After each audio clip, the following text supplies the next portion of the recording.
आज एक और एक नए वीडियो की शुरुआत करते हैं। देखो, हेलो एल्केन और हेलो एरीन वाला हमारा चैप्टर चल रहा है। हेलो एल्केन और हेलो एरीन में हमने नामकरण कैसे करते हैं वो सारे पॉइंट हमने इससे पहले वाले वीडियो में देखे थे। आज एक नया पार्ट स्टार्ट करते हैं कि हेलो एल्केन या एल्किल हाइड बनाते कैसे हैं। तो बनाने की विधि,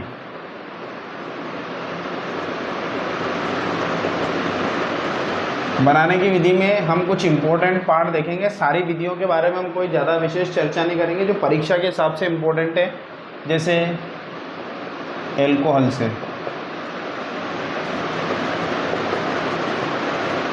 सामान्य रिएक्शन क्या होती है, ROH की रिएक्शन हम किससे कराएंगे, SOCl2 से कराते हैं। SOCl2 को बोलते हैं हम थायोनिल क्लोराइड।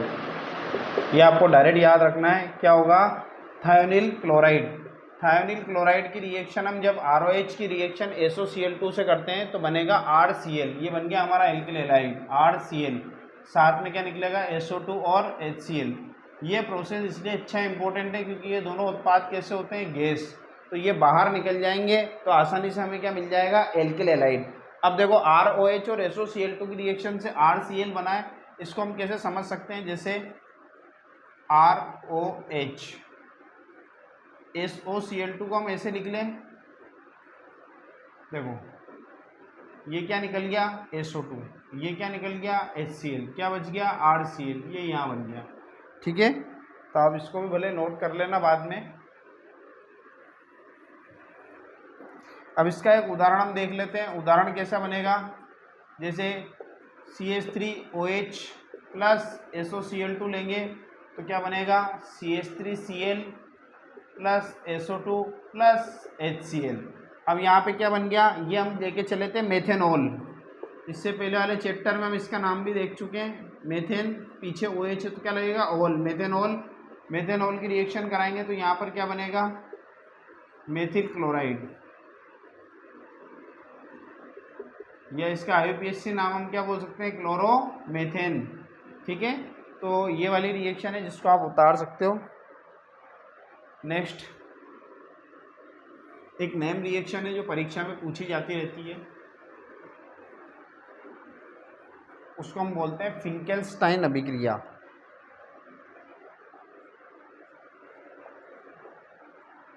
फिंकेल्स्टाइन अभिक्रिया, क्या बोलेंगे, फिंकेल्स्टाइन अभिक्रिया। देखो, फिंकेल्स्टाइन अभिक्रिया कैसे होती है, हमने मान लो कि एक एल्किल हैलाइड लिया और इसकी अभिक्रिया हमने सोडियम आयोडाइड से करवाई। किससे करवाई, सोडियम आयोडाइड से। तो यहाँ पर X जो है वो Na के साथ निकल जाएगा और आयोडीन बन जाएगा। अब यहाँ पर देखा जाए तो एक एल्किल हैलाइड को हमने एल्किल आयोडाइड में कन्वर्ट किया है, बस ये इंपॉर्टेंट बात है। तो यहाँ पर जो बनता है वो क्या बनता है, एल्किल, और आई का मतलब क्या हो गया, आयोडाइड, और ये NaX क्या हो जाएगा, यहाँ से बाहर निकल जाएगा। तो क्या बना, एल्किल आयोडाइड। ठीक है, ये फिंकेल्स्टाइन रिएक्शन है। जैसे एक उदाहरण हम ले लें, R की जगह ले लो CH3X प्लस NaI, तो क्या बचेगा, CH3I प्लस NaX। अब यहाँ पर ये क्या हो गया, इसको हम क्लोरो ले लेते हैं, तो ये हो गया क्लोरोमेथेन या मेथिल क्लोराइड, और क्लोरोमेथेन से हमने क्या बना लिया, मेथिल आयोडाइड। क्या बन गया हमारा, मेथिल आयोडाइड। ठीक है, तो देखो बहुत आसान है, बहुत आसान है, कुछ भी नहीं करना है। एल्किल हैलाइड की अभिक्रिया सोडियम आयोडाइड से करवाएंगे तो यहाँ पर NaX निकल जाएगा और एल्किल आयोडाइड बनेगा। उदाहरण के तौर पर अगर हम क्लोरोमेथेन ले लें और इसकी अभिक्रिया सोडियम आयोडाइड से करवाएंगे तो क्या बनेगा, मेथिल आयोडाइड बनेगा और साथ में NaX अलग हो जाएगा। ये फिंकेल्स्टाइन अभिक्रिया के नाम से 5 स्टार लगा लेते हैं, क्योंकि एग्जाम्स में प्रीवियस ईयर में फिंकेल्स्टाइन अभिक्रिया पूछे तो आपको यही लिखना है। अगर उदाहरण याद रख सकें तो बहुत अच्छी बात है।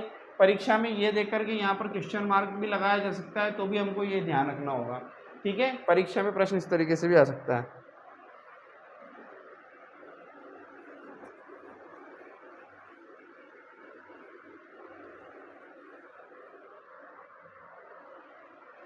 एक इम्पोर्टेंट जिसको मैं लगा देता हूँ पहले ही 100 स्टार। अब हम जो पार्ट समझने जा रहे हैं बहुत ज़्यादा इंपॉर्टेंट है इस चैप्टर का। देखो, अगर हम कोई एल्किल हैलाइड लें और उसकी अभिक्रिया जलीय या एक्वस केओएच से कराएं तो हमें देखने को मिलेगा ROH। यहाँ पर क्या हुआ है, इस X को हटाया किसने, OH ने। इस X को हटाया किसने, OH ने। तो OH जब X को हटाएगा तो हम इसको क्या बोल सकते हैं, प्रतिस्थापन अभिक्रिया। क्या बोल सकते हैं, प्रतिस्थापन अभिक्रिया। ठीक है, यहाँ पर ध्यान रखना जलीय है। अगर आपको एल्कोहलिक दिखाई दे तो फिर ये नहीं बनेगा, इसलिए ध्यान देना जलीय या एक्वस KOH ही लिखना है, एल्कोहलिक KOH नहीं लिखना है। इसको हम बोलते हैं क्या, प्रतिस्थापन। क्या बोलते हैं, प्रतिस्थापन। अब प्रतिस्थापन दो तरीके का हो सकता है, एक अणु प्रतिस्थापन या द्वि अणु प्रतिस्थापन। तो प्रतिस्थापन दो प्रकार का होता है, प्रतिस्थापन दो प्रकार का होता है। इसमें पहला वाला हो जाएगा एक अणुक प्रतिस्थापन, एक अणुक प्रतिस्थापन, और इसी को हम शॉर्ट में बोलते हैं SN1 अभिक्रिया। इसी को हम क्या बोलते हैं, SN1 अभिक्रिया। देखो SN1 क्यों बोला है उसको भी धीरे धीरे समझते हैं। एक अणु प्रतिस्थापन अभिक्रिया, सब्स्टिट्यूशन न्यूक्लियोफाइल, और एक का मतलब हो गया एक अणु। अब देखो एक अणु प्रतिस्थापन अभिक्रिया, अब देखो इसमें कैसे करेंगे हम इसको, इसकी कुछ विशेषताएं देखते हैं। देखो क्रियाविधि की बात करते हैं, इसकी क्या देखते हैं हम, क्रियाविधि।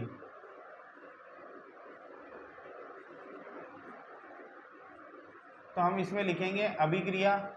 चलो पहले इसका मैकेनिज्म समझते हैं, फिर उसके बाद में हम इसको क्रियाविधि को मेंशन करेंगे। जो जो इसकी विशेषताएं हैं उनको हम इस तरफ एक तरफ नोट कर लेंगे। देखो एक अणु प्रतिस्थापन अभिक्रिया में क्या होगा, जैसे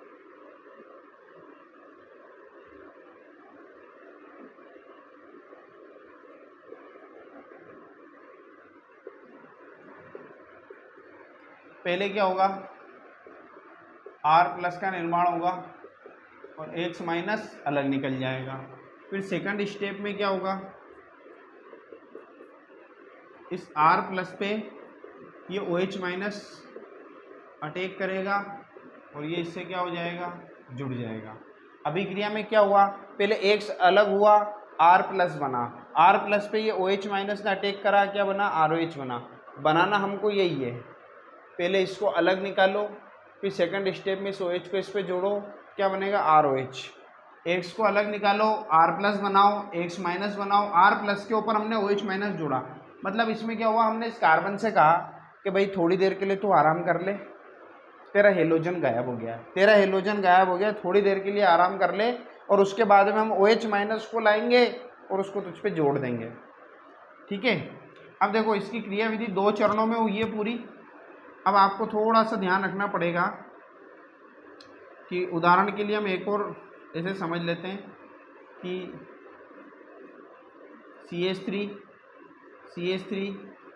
CH3 और मान लेते हैं ये क्लोरीन है। इसकी अभिक्रिया हमने किससे करवाई, एक्वस KOH से। तो यहाँ पर क्या बनेगा, CH3 और अब ये Cl है, इसको हटाओ, थोड़ी देर के लिए कार्बन से कहो भैया चाय नाश्ता कर लो, अभी तुम्हारा क्लोरीन गायब है।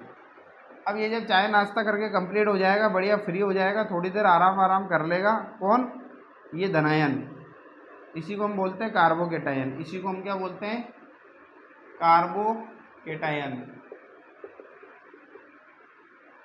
क्या बोलेंगे, कार्बोकेटायन। ये जो कार्बोकेटायन है ये चाय नाश्ता करके कंप्लीट हो गया, उसके बाद में हम इससे कहेंगे भैया OH- इंतजार कर रहा है, गाड़ी में सवारी चेंज है। तो OH- क्या होगा, इधर आके जुड़ेगा, इधर आगे जुड़ेगा। तो कैसे लिखेंगे, CH3 और ये क्या जुड़ जाएगा, OH, और कौन अलग निकल जाएगा, जो निकलने वाला था वो पहले ही निकल गया। ठीक है, अब देखो इसमें क्या क्या चीज़ें इंपॉर्टेंट है वो हमको ध्यान देनी। देखो मध्यवर्ती के यहाँ पर क्या हो रहा है, पहली स्टेप में क्या बन रहा है, कार्बोकेटायन। तो कार्बोकेटायन जितना अच्छा होगा, जितना स्थायी होगा, उतना जल्दी बढ़िया आराम से बनेगा, चाय वाय पिएगा, खूब आराम से आराम करेगा। कहने का मतलब ये है कि मध्यवर्ती कार्बोकेटायन क्या होना चाहिए, स्थायी। तो हम देखो अभिक्रिया कितने चरणों में पूरी हुई है, एक अणु प्रतिस्थापन अभिक्रिया। तो अभिक्रिया 2 चरणों में पूरी होती है। अभिक्रिया कितने चरणों में पूरी होती है, 2 चरणों में पूरी होती है। अभिक्रिया कितने चरणों में पूरी होती है, 2 चरणों में पूरी होती है। ठीक है। सेकंड अगर हम बात करें, अभिक्रिया में क्या बनता है, मध्यवर्ती कार्बोकेटायन बनता है। तो हम क्या लिख सकते हैं, मध्यवर्ती कार्बोकेटायन बनता है। ये भी हमने देख लिया। अच्छा, और क्या विशेषता हमको दिखाई दे रही है यहाँ पर, मध्यवर्ती कार्बोकेटायन बना। देखो इसको मैंने उदाहरण से समझा दिया है। मध्यवर्ती क्या बना है, कार्बोकेटायन बना है। अभिक्रिया में जो अभिक्रिया का वेग होता है वो केवल कार्बोकेटायन की सांद्रता पर निर्भर करता है, केवल और केवल कार्बोकेटायन की सांद्रता पर निर्भर करता है। तो अभिक्रिया का वेग केवल एक क्रियाकारक की सांद्रता पर निर्भर करता है।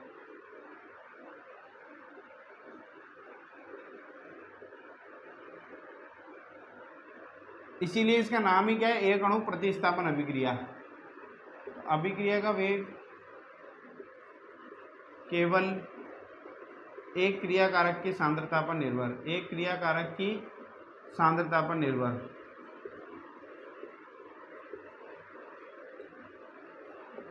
ठीक है।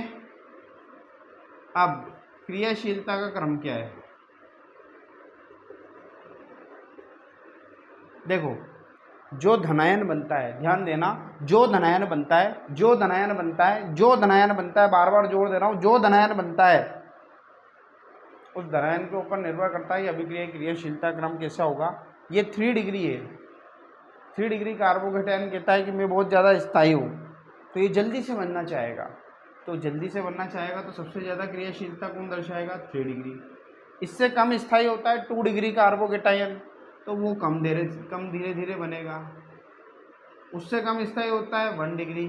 तो अभिक्रियाशीलता का क्रम क्या होता है, 3 डिग्री, 2 डिग्री और 1 डिग्री। जैसे अगर ऐसा ऐसा ऐसा बनेगा तो जल्दी क्रियाशीलता बनेगी, ऐसा ऐसा ऐसा ऐसा बनेगा तो क्रियाशीलता क्या हो जाएगी, 3 डिग्री के बाद उससे कम किसकी होती है, 2 डिग्री की। फिर उससे भी कम किसकी होती है, 1 डिग्री की। ठीक है। तो 3 डिग्री की क्रियाशीलता सबसे ज़्यादा होगी, 2 डिग्री की कम, 1 डिग्री की उससे भी कम। अभी हम इस पर एक प्रश्न भी देखेंगे, पर मेरे हिसाब से बात समझ में आ गई। पहले एक्स की टांग तोड़ो, कार्बोकेटायन को बनाओ, फिर इसको थोड़ी देर रोको, चाय नाश्ता कराओ, फिर इसके बाद इस पर OH माइनस को जोड़ो, ROH बनाओ और इस तरीके से एक अणु प्रतिस्थापन अभिक्रिया कराओ और ये इसके चरणों को याद कराओ।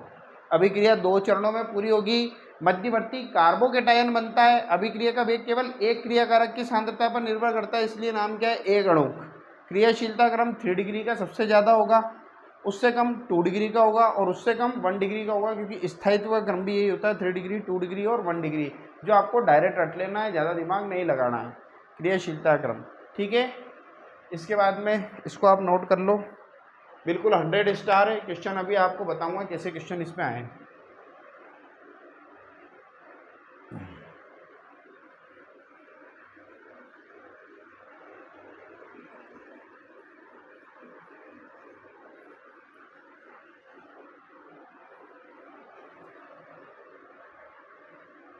चलो इसको भी हटा देते हैं। नेक्स्ट हो जाएगा द्विअणुक प्रतिस्थापन अभिक्रिया। द्विअणुक प्रतिस्थापन अभिक्रिया, देखो इसको हम बोलते हैं SN2 अभिक्रिया। इसको हम क्या बोलते हैं, SN2 अभिक्रिया। कोई टेंशन नहीं है, बिल्कुल टेंशन नहीं है। देखो एकदम सिंपल सा, सरल सा, बिल्कुल RH, वही हम इसको दिखाएंगे एक्वस KOH का झुंझुना, और ये बनेगा ROH और साथ में क्या बनेगा, KX। अब देखो क्या होता है, हम यहाँ पर ले लेते हैं उदाहरण के लिए मेथिल हैलाइड CH3 और Cl। एक्वस KOH से क्या आएगा, OH माइनस, अब पहले अगर SN1 होता था तो हम Cl को हटाते थे, फिर यहाँ प्लस बनाते थे, फिर OH माइनस को लाते थे, उस पर जोड़ते थे, ये सब कुछ होता था धीरे धीरे धीरे धीरे। अब यहाँ पर क्या करना है हमको, इस Cl को देखो कैसी कंडीशन बनेगी, Cl को हटाना है और OH को लगाना है, Cl को हटाना है, OH को लगाना है, Cl को हटाना है, OH को लगाना है। तो हम क्या करेंगे, Cl हट जा, OH जुड़ जा, Cl हटेगा, वो देखो Cl धीरे धीरे धीरे धीरे अलग होता जा रहा है, पीछे से OH एंट्री मार रहा है, जैसे ही Cl हटेगा OH इधर से चिपक जाएगा। तो अभिक्रिया क्या हुई, एक ही स्टेप में पूरी हो जाएगी। तो कैसा होगा, ये Cl है और यहाँ पर क्या जुड़ जाएगा, OH, Cl क्या हो जाएगा, अलग है। अभिक्रिया एक ही स्टेप में पूरी हो जाती है। यहाँ पर क्या हुआ, मध्यवर्ती अवस्था बनती है जो कैसी होती है, अस्थायी। लेकिन यहाँ पर कहीं भी कार्बोकेटायन नहीं बना है, तो हम इसके भी कुछ पॉइंट्स लिख लें। देखो एक ही स्टेप था, एक ही स्टेप में OH जुड़ गया, तो एक ही पद में पूरी होती है, लिख लेना भाई, एक ही पद में पूरी होती है, कौन सी, SN2। इसके बाद क्या होता है, मध्यवर्ती कार्बोकेटायन नहीं बनता, उसका उल्टा कर दो, मध्यवर्ती कार्बोकेटायन केटायन नहीं बनता, नहीं बनता। अभिक्रिया का वेग, अभिक्रिया वेग दोनों क्रियाकारकों की सांद्रता पर निर्भर करता है, दोनों क्रियाकारकों की सांद्रता पर निर्भर है। अभिक्रिया का वेग दोनों क्रियाकारकों की सांद्रता पर निर्भर है, ठीक है। तो मध्यवर्ती कार्बोकेटायन नहीं बनता है, अभिक्रिया का वेग दोनों क्रियाकारकों की सांद्रता पर निर्भर है। तो देखो कैसे निर्भर है, मैं लिख देता हूं, अभिक्रिया वेग समानुपाती है, एक तो किसके, CH3Cl, और एक और किसके भी समानुपाती है, OH माइनस। अब दो अणुओं पे है इसलिए इसका नाम क्या है, द्विअणु प्रतिस्थापन अभिक्रिया। इस पर भी, इस पर भी, इस पर भी, इस पर भी, इस पर भी, इस पर भी, ठीक है। और नेक्स्ट क्या आता है अपना, वही चौथा पॉइंट, क्रियाशीलता क्रम। अब अंतर तो आप बना ही लोगे, ये एक पद में पूरी होती है, वो दो पद में पूरी होती है। मध्यवर्ती कार्बोकेटायन नहीं बनता है, वहाँ बनता है। अभिक्रिया का वेग दोनों क्रियाकारकों की सांद्रता पर निर्भर करता है, वह एक क्रियाकारक की सांद्रता पर निर्भर करता है। अभिक्रिया का वेग वहाँ पर केवल समानुपाती इसके होता है, इस पर नहीं होता है। और क्रियाशीलता क्रम हमने वहाँ पर क्या लिखा था, 3 2 1 डिग्री। यहाँ पर क्या हो जाएगा, 1 डिग्री का सबसे ज़्यादा, उससे कम 2 डिग्री का, और उससे कम 3 डिग्री का। असल में ऐसा इसलिए होता है क्योंकि यहाँ पर त्रिविम बाधा होती है। अगर OH माइनस को पीछे से अटैक करना और 3 बड़े बड़े मेथिल समूह जुड़ जाएंगे इस पे हाथी जैसे, तो बेचारा OH माइनस को जगह ही नहीं मिलेगी, जगह नहीं मिलेगी अटैक करने की। इसलिए OH माइनस जैसे अटैक करता है, Cl माइनस दो फुर्र से बाहर निकल जाता है। तो इस OH माइनस को अटैक करने के लिए हमको देखना पड़ेगा कि क्रियाशीलता का क्रम क्या होता है, 1 डिग्री, 2 डिग्री और 3 डिग्री। तो SN1 और SN2 में परीक्षा में जो पूछा गया था वो एक अंतर था। तो एक बार हम आप इसको उतार लो, फिर इस पर प्रश्न देख लेते हैं।